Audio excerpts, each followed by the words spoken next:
महोदय, मैं इन बातों से इस बात को कहना चाहती हूँ, मोदी जी के नेतृत्व ने जिंदगी संवारी है, दुनिया मुट्ठी में करने को अब बेटियों की बारी है। महोदया, हमने पढ़ा था कई हजार साल पहले यूनानी दार्शनिक अरस्तु जी ने कहा था कि अगर मुझे कोई 100 शिक्षित माँ दे दे तो मैं उसको एक शिक्षित राष्ट्र प्रदान कर सकता हूँ, ऐसा अरस्तु जी ने कहा था। महोदया, आज 70 करोड़ महिलाएं को आज आज़ादी मिली है।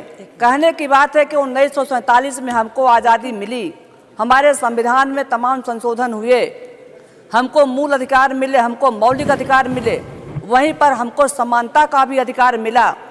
लेकिन उपसभापति महोदया, मुझे यह कहने में कोई संदेह नहीं है कि समानता का अधिकार आज यहाँ पर 70 करोड़ बहनों को जो देने का काम किया है, ऐसे आदरणीय यशस्वी प्रधानमंत्री मोदी जी ने इस काम को किया है।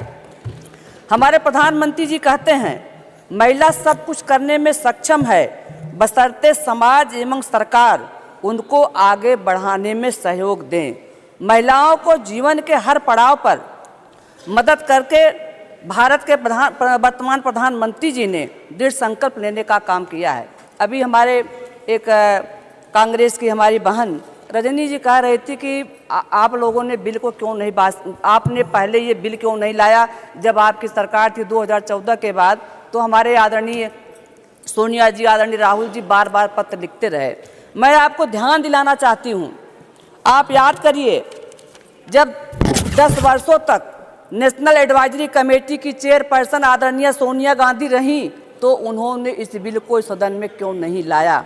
और मुझे अच्छी तरह याद है, लोकसभा में कई बार बिल आया, कई प्रधानमंत्री जी ने इस बिल को रखा।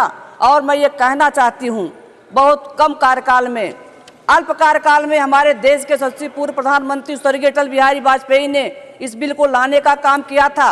और मुझे अच्छी तरह याद है, पूरी दुनिया देखी थी जब उनके सहयोगी दल के लोग, मैं नाम नहीं लेना चाहती, उस प्रस्ताव को छीन करके फाड़ने का भी काम इन लोगों ने किया था। हमें याद है वर्ष 2010 में इसी राज्यसभा से सर्वसम्मति से विधेयक पास हुआ था और हमारी पार्टी के लोगों ने उसको समर्थन दिया था। मैं पूछना चाहती हूँ, तब आप लोगों ने लोकसभा में उसको पेश क्यों नहीं किया? क्यों आपने उसको छुपा करके रखा? आपने उसको छुपाने का काम किया है। महोदय, मैं आपके सामने ये भी कहना चाहती हूँ कि प्रधानमंत्री मोदी जी ने महिलाओं के लिए समय समय पर बहुत उपयोगी काम किए हैं, बहुत उत्साहवर्धक काम किए हैं। मैं उनकी कुछ योजनाओं का यहाँ उद्धरण करना चाहती हूँ।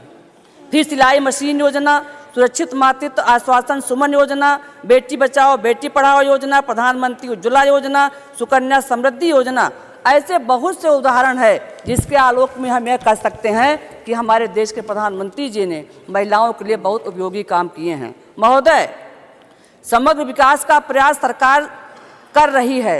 केंद्र सरकार की तरफ से चलाई जाने वाली नारी शक्ति पुरस्कार के अंतर्गत महिला को आर्थिक सहायता प्रदान करते हुए प्रतिवर्ष 8 मार्च को राष्ट्रपति के द्वारा पुरस्कार दिया जाता है।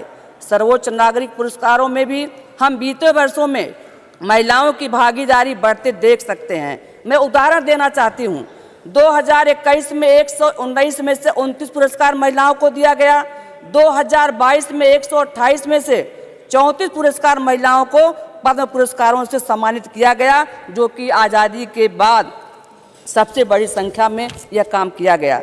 बजट में भी 1.5 से अधिक की बढ़ोतरी की गई।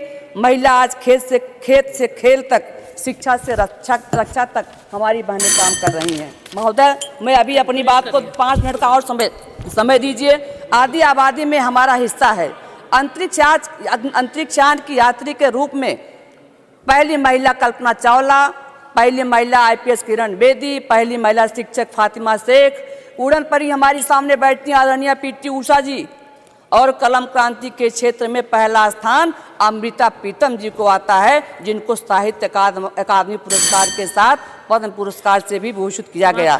महोदय, मैं राजनीति की बात आती है तो सुषमा स्वराज जी को विस्मृत नहीं किया जा सकता।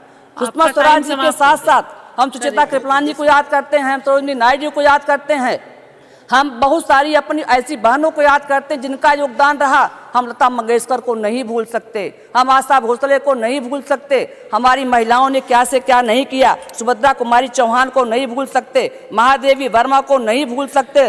महोदया, मैं आपके सामने एक बात कहना चाहती हूँ। पिछले 27 वर्ष में महिला विधेयक लाने का अनेक बार प्रयास किया गया था, जो कि सफल नहीं हो पाया। महोदया, मैं आपसे कहना चाहती हूँ कि प्रधानमंत्री जी ने महिला सशक्तिकरण के लिए बजट में जो प्राविधान किया, वो प्राविधान किया ही किया है।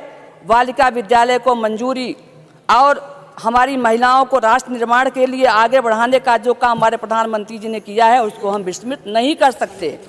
और अभी हमारे माननीय पाठक जी जो पंजाब से चल करके आते हैं, आपने कहा महोदया बस 5 मिनट बोलने, आज न बोलेंगे तो कम बोलेंगे। आज तो हमारा दिन है, आज तो हमको सीमा में न बांधिए, आज सीमा की सीमा को तोड़ दीजिए, आज हमको बोलने दीजिए आप।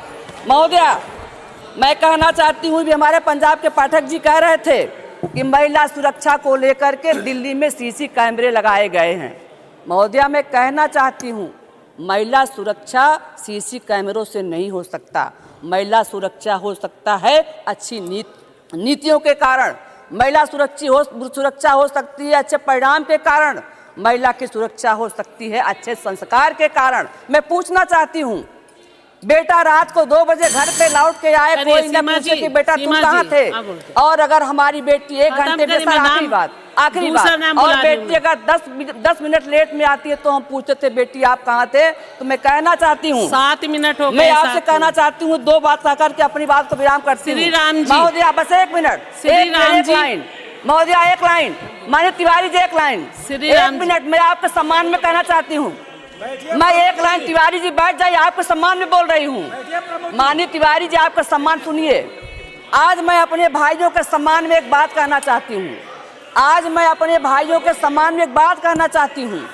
जल्दी करिए कि माना कि पुरुष बलशाली है, माना कि पुरुष बलशाली है, लेकिन जीतती हर बार नारी है। जैसे सांवरिया के 56 भोग में एक तुलसी दल ही भारी है।